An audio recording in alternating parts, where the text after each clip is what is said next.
and we're up. Great. Thanks, Nii. All right, everyone. Welcome to our newest episode of What's the Tea? What's the Tea is a conversation series about relevant topics in our community, approximately bi-weekly for half an hour exactly. What's the Tea usually features 4 Pres House staff: Nii, Otto Abrahams, Becca Bedell, that's myself. Erica Liu and Ginger Morgan are taking a step back this week, and in their place, we have 3 lovely student guests, all associated with Pres House in different ways, sitting down together for 30 unscripted minutes to discuss current events, social topics. Specifically this week, our topic is Onnnn-line Wisconsin. That is reflecting so far on the first week of classes this semester, the start of a semester in an extremely strange time, and just the different experiences we're all having with that. We sit down not as experts, but as human beings dedicated to dialogue. I will briefly introduce our 3 students joining us today. We have Evan, who is calling in from dorms at UW. Gauri, who is a resident at Pres House Apartments, and Allison, who is calling in from her home in Wauwatosa, which is emblematic of just all the different ways that people are entering this semester. Before we launch into checking in about how things are going so far, we have our intro ritual of what everyone is drinking today. So I will start. I actually have 2 beverages today, so I'm extra prepared. One is I'm drinking black tea out of a Mulan mug, which is my favorite tea mug. Just plain black tea that's actually Paddington brand, like to make it extra cute and fuzzy, I guess. And then tap water out of yet another one of my Kirkland peach jars with a feminist sticker club sticker on it with these cool like space ladies. Without fear and distrust, today we stand stronger. United we build the future for the right to grow free. What's everyone drinking? I can share next. I am drinking some sort of tea. I don't know what it is, but my partner Haley made it like 10 minutes ago. I don't really drink tea that often, but this is really good. And I'm drinking it out of my Kingston United Methodist Church mug, which is the church that I went to back in New Jersey before moving to Wisconsin. Good time to be drinking tea. Today I have water, but usually around this time, I drink like a caramel black tea that I've been into for like 5 years now. It's really good. Caramel in tea form is really good. All right, I got some yerba mate, some berry yerba mate. It's pretty yummy. And then also some water in my all-time favorite water bottle. Has stickers from years and years and years. So it's definitely a must for me. Today I'm a music major, so I got my little music mug and I put some blueberry tea in it. I think it's blueberry ice wine tea. I got it in Quebec when my family went there last summer. Was that blueberry ice wine tea? Yeah, that sounds incredibly fancy. That's a lot of things going on, Allison. I love it. All right, thanks, y'all. So, Onnnn-line Wisconsin. You know, when we picked this theme a week ago, we did not realize just like how much would already have happened this week with the chancellor's announcement going out on Monday. So this feels even more relevant than ever. Just like, this is a strange time to be entering a new semester, entering a new school year, taking classes online. I guess where we thought we'd start might be an easier way into this topic is like, how are classes going so far? And specifically, if you want to, what's something surprising about classes so far? And anyone can take it away. I guess I can start. Classes so far have been a totally just absolute interesting experience to figure out how to navigate all of it. I think all the classes kind of have different ways. I mean, like literally every single class is kind of like a different way of using this online, but like no consistency whatsoever. So some classes are using the Zoom, some are using another program, some you have to be in online at a certain time, some you never have to be online except for exams at a certain time. So it's a lot of variability, which has been, I think, especially like as it kind of, a lot of us were not doing a lot this summer, as it kind of like, wow, classes are starting, there's all this kind of new stuff we have to navigate. So I think I've been surprised in that regard, and also surprised at the most of the, at least all my instructors seem to be really doing their best and asking for all feedback, and so that's been also a good surprise. Yeah, I completely agree with you, Evan. Like, I think the most surprising thing for me so far was the different platforms all the professors use, because I was kind of just expecting everybody to have a base in Canvas, but just like the different platforms everybody uses to like give assignments and present the class material. It's been wild to figure out, but it's definitely interesting. Yeah, it's been wild. Yeah, for me, it's just been really hard to like keep track of all the little small assignments that we have to do for each class. I know that a lot of my classes this semester, I'm a junior, aren't really as exam based as they were in previous semesters. So I'm always concerned that I'm going to miss some small assignment that I was very capable of finishing. But yeah, so far it's been fine, but we'll have to see how it goes. I'm curious briefly because Evan mentioned like multiple platforms, and I have one specific question. Are any of your classes using WebEx? How I have a personal vendetta against WebEx. Um, I think it's one of just the most horrible online platforms ever created. So I had to know because I need to tell you, like, I'm sorry. I am sorry that you have to go to class on WebEx. Something happens, I think, when you get on WebEx. It like changes who you are, like physically. Every time I see myself on WebEx, I'm like, is that what I look like in real life? I like, am I this fuzzy?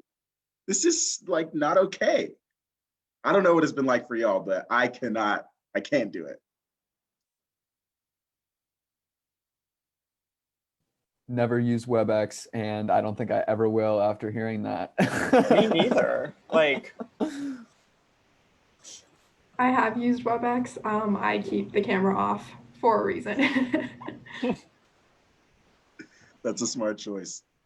Yeah, I use WebEx for my music theory class, and the hardest part is appearing that you're paying attention, because sometimes I'll just have to take my eyes off of the screen for a sec, and it looks like you're not paying attention, when in reality my eyes just need a break from the screen.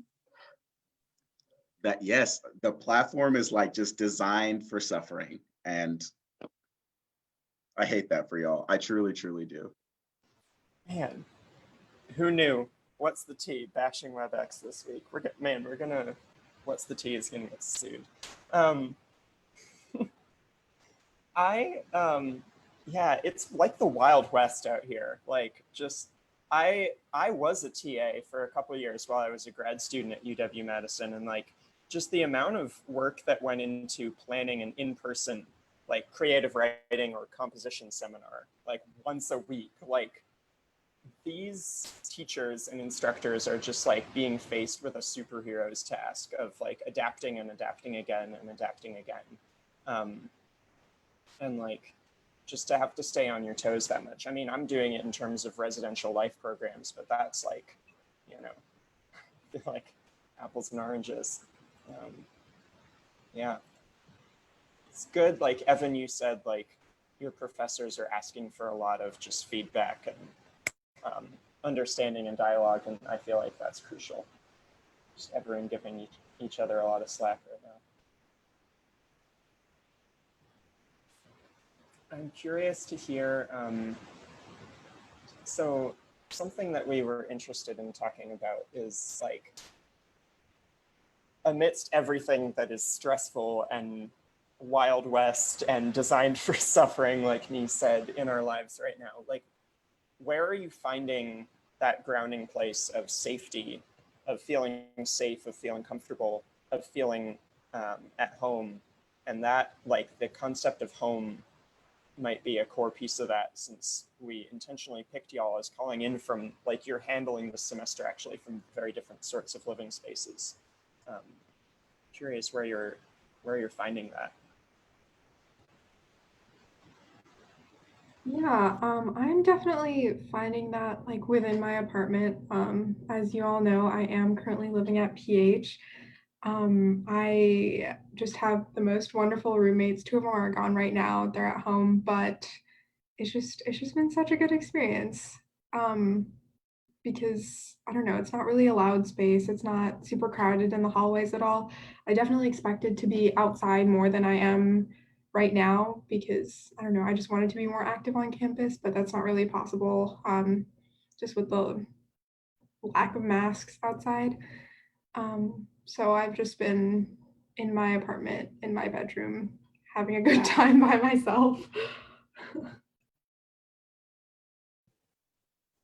Yeah, I totally love that. That's awesome. Like really making that your space is like, and I definitely like totally relate. Like I got the lights on, I got the flags, I got like you can't see it. Well, I guess I'll show you. I got this giant tapestry right in front of me, like making it my little space. Which has been like it's kind of like right, like this is where I'm gonna do a lot of my work. So I like have to really like really enjoy this space as best I can. Or not enjoy it all the time, but like, you know, this is my room and I feel good in here. I think that's a good question though, Becca, because like I think sometimes with the like everything is happening in this room, like my work, my sleep, like even my exercise, like all of this is in here. It can be hard to have structure. So I would say what's been most, I don't know if home is the right word, but like definitely like groundedness is having to like set the intent that this time is for myself. This is time for me to not be reading about chemistry. This is my time to be reading about something I like chemistry, but like I can't always just be studying either. So it's like setting the intent. This is my space, my time to do something that I enjoy that matters to me. So I think like like holding myself accountable to that too. Like I might be sitting around and be like, oh, I could be doing this. Like, no, this is my time to take a breath. So I think the intent to set the time has been definitely crucial for me at least. Yeah, I think setting intent is so important. At least it was for me in the transition, especially like from summer to school, especially because I didn't have like a physical break. Like my summer and school are happening at the same place. So I think making the space your own is also important. I organized my whole desk just for school, so I bought a bunch of plants. So now it's all green. But yeah, like setting intent for time and also space. Like since I work in my bedroom, I have to set aside my desk for work and my bed for play and sleep. Like I don't want to do homework on my bed or else things are going to get bad. But with like in redecorating my room, I found some grounding and just like setting aside like the hours of like 9 to 5 just for me to be in here with the door shut without my sister who I share a room with. That's been nice just to get some quiet because I share a room with 4 other people. I mean, a house with 4 other people. But other than that, being outside has also been super nice because there's not too many people in suburban Wauwatosa. So I can still like run outside, which is nice. Yeah, that Allison, the point you brought up about like sharing a space with someone is interesting because so Gary, you your roommates are not in your apartment right now, right? One of them is, but she's just like in her own room, so I like still do have like a space of my own, which is nice. Okay. Um, and then Evan, are you in a single? Yes. Yeah. So that's something that I've been curious about, the sense of like sharing a space versus having your own space, and especially like I don't know. I know for myself, like living alone right now would be challenging because of my inability to be able to like stay grounded. Um, do you feel like living, I don't know, and since you're all living in different situations, it might change, but like living alone versus living with people, like is it better or worse during this time for you? I think living specifically with other students has been the most helpful thing. I know when I was at home, I mean, I have an older sister and like two parents who both work 9 to 5 from home. So you would think that like it's pretty similar in terms of having like quiet hours and having like work hours and not having, I don't know, if people had like younger siblings, that might be something that would get in the way of like studying or having a quiet space. But just like sharing a space with other college students has been like really helpful in me being productive. Me and my roommates will like study together, whether that's in like the living room or one of our bedrooms. And then we'll also like talk during some of the study hours. And yeah, that definitely is the most grounding thing. And it's not just like living by yourself or with other people. For me, it's been like who I'm living with, like what place they're in right now, and the fact that they are in the same place as me has been helpful.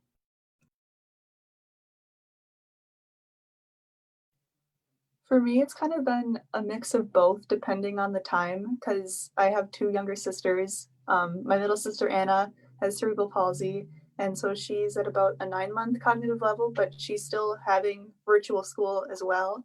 And my youngest sister, Kate, who I share a room with, just started high school where I went to school.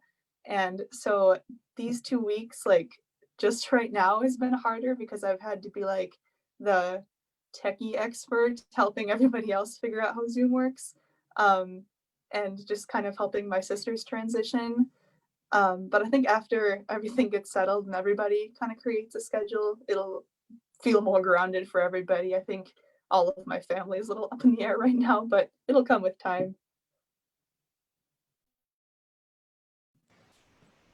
You're the Yeah. tech expert. That's the thing. Go I ahead, Evan. I was just gonna say I think it's a unique challenge. I mean, at least for me, I chose this to have a single room mostly just because I am pretty comfortable being with myself a lot of the time, and like actually like even though I talk a lot and sometimes I can ramble on and on and on, um, I really value solitude sometimes, like a lot of the time actually, and I do really enjoy being by myself. So that's me personally. It is a challenge, just not talking to anybody sometimes, and it's also a gift. But like I also have many other um, connections with other people that I'm able to continue to relating and engage with, even if I'm not physically sharing space. Now, with the announcement on Monday, that is another kind of layer to it, where it's I have been able to see probably all of my friends here in Madison about one time since I've been here 2 weeks ago. So I've been able to see people in a safe way, obviously, but like not. It's definitely totally different than it ever has before. So it's challenging, and there's also, for me personally, in my perception, it's good for me in many ways. But I definitely can also see how it'd be really, really challenging if being alone is really hard for somebody. I could see how this is absolutely a really hard moment. I feel like it's just a time that forces us to be with ourselves and think about what we need more explicitly than we often do. I've been thinking about this like since March, because I'm calling in from home right now, and I'm working from home still most of the time, and I share a 1-bedroom apartment with my partner, who's a grad student. And what you said, Evan, about like it's the exercise space, it's the workspace, it's the rest space. Like we have a separate bedroom, but like I spend my workday at this, at our breakfast table, at our one table. There's yoga mats on the floor, like right there. And then like if I want to relax in the evening, I usually like if I'm on the computer, if I'm on my personal computer, I just like pick up this computer and swap it out and just like pick up my other computer and set it down. I mean, it helps, but it's still like, just like, you really have to, you almost have to trick your brain into carving out those space, carving out those chunks of time, and being aware of when you're getting more of something than you need or less of something than you need. Like if you are alone and you really need to connect with other people, like finding the ways to do that. Or if you are sharing a space with someone and you're just like, I need some alone time tonight, or everything is going fine in the space, but wow, we've been in here for 3 days. We're gonna go like to a park or a hike or something and just like spend time in nature. That definitely for me has been extremely grounding recently. Just like knowing that there are enough places to go and like sort of breathe the fresh air, take my mask off, like, not have people around. Allison, I like that it's even a little bit easier where you are, since it's not like, you're not living right in the heart of Madison. Just really, really requires a well-rounded approach to keeping ourselves sane, keeping ourselves well. I was just going to say, Becca, I know we have one more question that we wanted to ask, but we did hit the 5-minute bell. I don't know if it came through. You might have been muted. Yeah, I was probably muted. Sweet. Great timing. Way to go, Nii. But yeah, so we've got just like 4 minutes left on our time. Yeah. And I know Allison will need to duck out right at about the half hour. I mean, we sort of got to the last topic we vaguely had an idea of, which is like aloneness versus keeping in touch with people. But I just want to like sort of throw it wide open if there are things still on folks' mind, like, just checking in about how you're doing, keeping in touch, staying connected.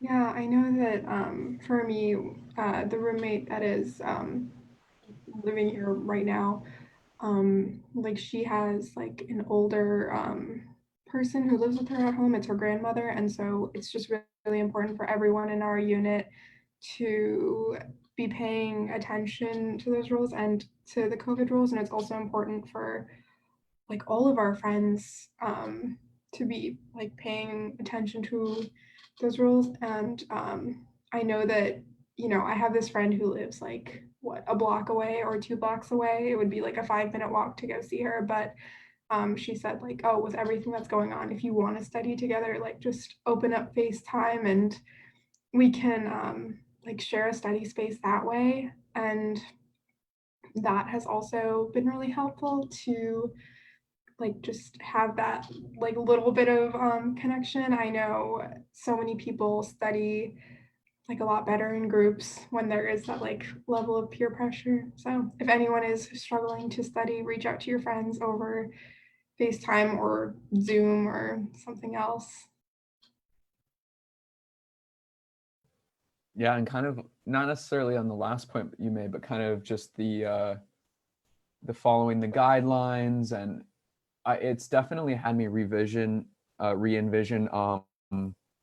how I set boundaries for myself, and just boundaries in general, and like kind of bringing like a whole new challenging intensity to it, that like a real like a seriousness to it, and I don't think it's helpful to necessarily get panicky or anything like that, but like there's definitely like a seriousness to the boundaries we have to set right now, related to this. So, and it's not always that, but it definitely like has kind of in some ways it's felt in some ways empowering, also very challenging to like tell your friends like you don't want to hang out, or not that you don't want to hang out, but that you're not comfortable with that. So it's an empowering challenge, at least in my experience. I think empowering challenge is a very good way to put it, because like in the process of learning how to set boundaries, especially with people you don't normally set boundaries with, like with my family, normally I would just go to school and come home and then they'd be there and we'd like chill out and have game night. But like now that I'm doing school from home, it's hard. Well, it was hard at first to set the boundaries, like please don't talk to me or come into my room when I'm in class. But yeah, it's definitely been wild. Um, yeah.